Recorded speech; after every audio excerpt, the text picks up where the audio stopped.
April jobs report shows cooling market, which should please the Fed. This is a Forbes story. April's job report reveals a cooling trend in the labor market with 175 new positions added, falling below both economists' forecast of 240,000. Last month's figure revised of 315,000, while healthcare saw significant growth, plus 56,000. Other sectors like leisure and hospitality and government expanded more slowly. Wage growth slowed to 2.4% annually, and unemployment ticked up to 3.9%, with labor force participation remaining at 62.7%. Analysts perceive this cooling as favorable, providing relief for the Federal Reserve amidst inflation concerns. The report underscores the necessity of sustainability productivity growth with a rate of 2% offsets a 4% wage, potentially mitigating inflationary pressures associated with rising wages. Tom. Let me translate this for you. Here's the headline, America. If you got a good job right now that you think is a pretty good company, you got a pretty good boss, keep it and be thankful for it. And be thankful for good people around you that you've got a good job. And I'll tell you why. This April jobs report, we're reading something from Forbes. And the Forbes writers here are always kind of funny. I love to read Forbes writer in the jobs report because they seem to think that the footnotes are some sort of a decoration and not something to be read. Whereas the footnotes pointed out that the amount of full-time jobs are dropping. And the jobs report, they say, we created jobs. You need to be asking what kind of jobs. Part-time jobs have been created at a higher rate and more of them since August of 2023. So we're coming up. I mean, we can almost see August 2024 here. It's mid-May now. That'll be, if we get to August, that'll be one full year that we've created more part-time jobs every month than full-time jobs, which gets kind of scary. So why is this good for inflation? Well, if there are fewer jobs out there for people to get, there's fewer competition for the jobs, then the wages don't go up because you don't have fewer workers competing for a job. And so the one worker wants a job says, well, I need 25 an hour, not 23 an hour. And the employer says, okay, I'll give you 25 an hour instead of 23. And then they raise the price of their product $1, and that's inflation. So what you have right here is if you got a great job, keep the job, because what's going on in the market right now is the jobs report is showing softness in the economy, fewer good full-time jobs, more people with second jobs and side hustles are happening. And by the way, the jobs report, the government is admitting that they are not capturing a lot of cash-only side hustles, and they're not capturing a lot of 1099 side hustles, like when your mom takes the SUV and goes driving Uber for the weekend. What does this mean with interest rates lowering this year? Does this mean anything? Does it take you from 1 to 2 to 3, or are you still on the 1? This makes the Fed happy because it means that jobs and wages aren't pushing inflation. And remember, the Fed said inflation has to get down toward 2% before I'll think about making a rate cut, which consensus is we're going to have one rate cut, and the target that everybody's looking at is September. So this makes the Fed say, hey, maybe I will make that one rate cut in September, because what the Fed doesn't want to see is inflation. And if jobs get too hot the other way, it creates inflation where the Fed will say, nope, not cutting rates. How many people are you getting messages of right now, Tom, that are talking to you about, how do I create a secondary income side hustle? I have 2 jobs, I have 3 jobs. Are you getting a lot of people saying that today? Yes, I am. On Minect, I'll tell you what I got yesterday. Yesterday on Minect, and I referred one of them to an HR expert that's also on Minect. I like to refer to other people. There's a great crowd on Minect, and he was asking about positioning himself for a sales position in a different industry, because the industry he was in was having layoffs and cooling, and he thought that he had the technical understanding and the ability to learn quick that he could go to another industry, and he wanted to know what I thought about it. I gave him an answer, referred him to another career expert, but I'm getting a lot of job transition questions, job fit questions, and I'm starting up a side hustle. What do you think of this? Questions. I'm getting a lot of them. I was going to add to that. Just because it's an election year, I just want to circle it back to why it's so important. And here's why I think Trump is the favorite to win the election. In my opinion, the 3 most pressing issues in America, Trump is winning 2-1. What are they? It's the economy, stupid. James Carville, resoundingly, he's up 20% in the polls of that Trump is a better candidate on the economy, jobs, creation, inflation. That's number 1. Number 2, immigration, the border, which basically ties into national security and terrorism at this point. Trump is up on that. But number 3, which is the biggest issue for Democrats, especially females, is women's health care and abortion. That's the only issue that Biden is actually winning on. So Trump, if the economy and immigration are the two biggest factors, is the favorite to win the election. So Trump would be a landslide if he just came out and was like, hey, ladies, just kill them. Kill. Go, feel free to kill babies. Go ahead. Go for it. Even post-pregnancy, go for it. He'd be the landslide winner. Ironically, yes. Yeah, women be like, he's cool. It's ridiculous. We need better leaders. Biden versus Trump is proof that the system is broken. Who is going to win the election is who caters to outrage the most closest to the election. We are addicted to outrage. Most people now here is what makes me wrong. I'm talking about our social media existence. Our social media existence is not about engagement. It's about enragement. That's what it is. I like that. You have to make people enraged, and then they get engaged. But here is the X factor. That is not reality. Our social media reality is not the reality of the American people. Most people are not online and enraged. They are watching the enragement, and they are puzzled by it, and they are desperate for something better.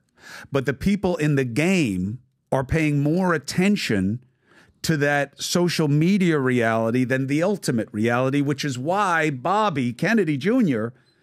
is resonating, because people want something different. They're desperate for different.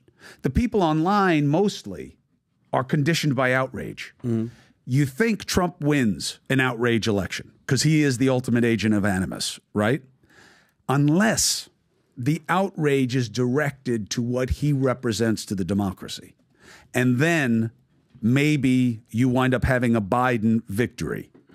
I see it as you're going to have to watch this election all the way up until the end to know who's going to win more than any I've ever covered before. Yeah. And I knew that Trump was winning against Clinton a month out.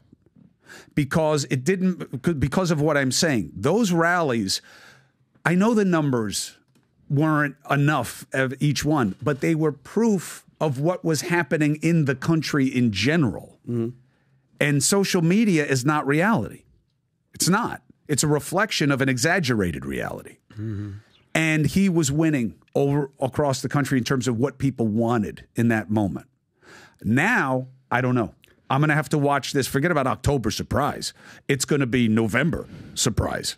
Yeah. I appreciate you you think it's going to saying be that. the last minute to see who's going to win? I think it's going to be Bobby. I got to see. I got to see how many ballots he's on and what his numbers are as we get late into the summer and into the fall. Yeah. But right now, it could come down to what happens in the Middle East or somewhere in the country on November 1st. Yeah, but because when you say the system is broken, I think you have one point of view of why it's broken because of the candidates, but I think the system is broken because if you, from Trump from the beginning, from Russian collusion hoax, like he won fair and square, if we're going to be honest with each other. Russian collusion, the BS impeachments, the criminal cases that's going on, COVID coming from China randomly, which we still can't we still can't point the finger for some crazy reason. We don't know where this thing came from. I think it's broken because they have been consistently going after this guy, and they didn't give him a fair shake. So now it has become a broken system because of that. I don't think it's broken because of the candidate, that candidate. I think it's broken because, as we've seen from started with Hillary, from the fake dossier to everything that we are right now, if they just let the guy lead, we would not be in the situation that we are in right now, which is a disaster from all fronts. And for all those Trump-hating losers, he'd be leaving in November. If you just let the guy be the mean tweet guy, orange, whatever Cheeto you guys want to call him, we would have been in great shape. I don't care. None of this would have been happening. And you Trump haters out there, you BS talkers, he would have been gone. You would have wiped your hands with him. But now he's coming back. Hope to God he comes back. And guess what? He should have a little bit of anger and clean house. You know who my made attitude. that case? Except for the last part? Yeah. Clinton. What did he say? When Clinton was being raked over the coals about Monica Lewinsky. Yeah. And that's when Hillary came up with the right-wing conspiracy line, right? Yeah. It was the exact same dynamic as you're outlining with Trump, that they were twisting the system to keep Clinton from leading because they hated that he won. And if they just leave him alone, everything would be fine. It was the exact same dynamic. And what that points to is you're right. It's not just the person. It's the parties. Yep. This is the only dynamic the parties can produce. I want to go to our sponsor because Monect is on fire. And let me give you guys some statistic here. It's very, very important, guys, for you to know this. Guy sends me a message today. I won't give you his name, but I'll tell you the question he asked me. Hey, Patrick, life-changing content, et cetera, et cetera. Anyways, I've become burned out with my life. I'm a structural engineer. I'm starting to have panic attacks and constant anxiety. And I'm thinking about going across country and living abroad. I don't want to live in America right now. And he's sending me a message. Guy does very well for himself. Makes a few $100,000 a year. Doesn't know who to get in contact with. Sometimes these types of questions you can't ask your relatives, you can't ask your family, you can't ask your siblings because they're going to sit there and say, wait, you're going through tough times? Do you know a cold response, Vinny, on email, what percentage of cold email you send to somebody, what percentage of the time people respond? 1%. Do you know on Instagram, it's 3%. Twitter is 3 to 5%. LinkedIn is 8 to 12%. You know what a cold response on Monect is right now? 91%. And you know what's even better than the 91%? Over 50% of the time, you will get the answer to your question within 24 hours. Why is that important? Because anybody that I want to get a hold of, I don't have a problem saying, hey, man, I value your time. Here's $200. What do you think about this? I'm thinking about raising money on this. Hey, here's $50. I'm going through this issue right now. What do you think about this? Hey, I'm trying to raise some money. What are some 5 things you can tell me about doing this? Hey, my wife and I are going through some challenges. Hey, we're trying to put our kids into private school. What do you think about this? Hey, I'm thinking about leaving my job to start a business. What do you think about this? Monect has become the top networking app where people get back to you promptly. And the reason why they do is because you show respect for their time by simply saying, hey, I'm willing to pay for a speedy response. By the way, go ahead and Monect Cuomo on anything he said today you disagree with. Go ahead and Monect him. Ask him a question. See what kind of answers he gets. The audience loves Cuomo's answers. That's his QR code. Go to his QR code. Ask him a question. Go have a conversation with Vinny or Adam or Sauce and see what kind of response they're giving you. By the way, on top of that, Tulsi Gabbard just crossed 100 Monect. Awesome. And she's responding on Monect. We even ran a contest right now with Monect that we're going to be having dinner together here in South Florida at Casa D'Angelo. And then afterwards, we're going to go to the cigar lounge. And here's what the Leaders Bulletin right now looks like. All you have to do is go to Monect.com, Rob. If you can go to Monect.com, just click on the logo, Rob. Just click, there you go. You go to Monect.com on the top left, click on the Leaders Bulletin. Then when you go there, you can see the video to explain the contest. But if you go below, there's different categories. That's the lightweight right now. At the top is Tulsi. Then it's Brandon Davis. Then it's, I can't read it if you can zoom in. What's that name? Santino Testani, okay, at third place. Wow, look at Joanne Gavilan is right behind Santino, 73, and then Gary Wood, 66. Then go to the middleweight, Rob, if you want to go to the middleweight. Middleweight, we have Fernando still at the top with 69. Then you got Parsa, he's about to pass him up, 68. Then you got Michael Mara and Tomo, the rest of the camp. Then if you can go on the right, Rob, you're even there. Is that Rob Gargoyle? Yeah, the 10th spot. The 10th spot middleweight. Rob is getting Monect. Freaking sick. All right, so then we have the heavyweights. Krishan. Dustin, boom, 204. Calvin G, 109. Chris, third, 59. Krishan, 48. Then Dennis, Ben Pappas, Aaron Mond. And then we got Sapula, Sapula, Mario. And I go to home team.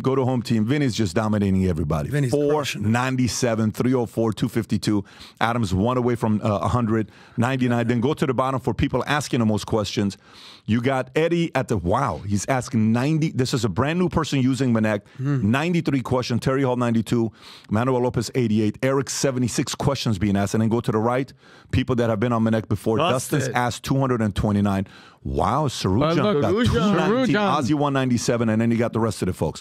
So go use the app, start Monecting today, get the answer to your questions. I've learned from a long time ago at 23, 24, 25 years old, I am willing to pay to get the answers now because the right answer to a question I have today, not 6 months from now, not a year from now, not 2 years from now, from the right qualified person can change my life and save me years of headaches. Anyways, download the app, start Monecting today. So if you like this clip and you want to watch another one, click right here. And if you want to watch the entire podcast, click right here.